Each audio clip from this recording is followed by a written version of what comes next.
పిల్లల్ని పెంచే విషయంలో మెళకువ తప్పనిసరిగా ఉండాలి.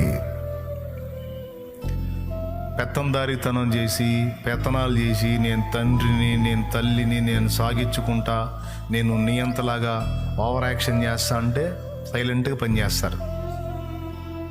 సందర్భం వచ్చింది కాబట్టి చెబుతున్నా. ఏం చేస్తారు? సైలెంట్గా అంత వ్యవహారం అయినాక ఫోన్లు వస్తాయి మనకి. కాబట్టి పెత్తనాలు, ఓవర్ యాక్షను, ఎచ్చులు పడొద్దు. నువ్వు తండ్రివే, పెద్ద పోటుగాడివి, తండ్రి అయ్యావు. నువ్వు తల్లివే, పెద్ద మొనగత్తేవి, తల్లి అయ్యావు. అంత మాత్రాన సాగించుకోవటం కాదు. కొంచెం పిల్లలతో ఫ్రెండ్షిప్ చేయండి. వాళ్ళు మనసు విప్పి ప్రతిదీ నీతో చెప్పుకునేంత స్వేచ్ఛగా వాళ్ళకి అందుబాటులోకి వెళ్ళండి. పెత్తందారితనాలు చేసి బెగ తీసుకోవాకండి. వాళ్ళు ఏదన్నా కాస్త మంచిగా ప్రవర్తించి ఏదన్నా మంచిగా సాధిస్తే మెచ్చుకోండి, ప్రశంసించండి, ఘనపరచండి, వాళ్ళని ప్రోత్సహించి మాట్లాడండి.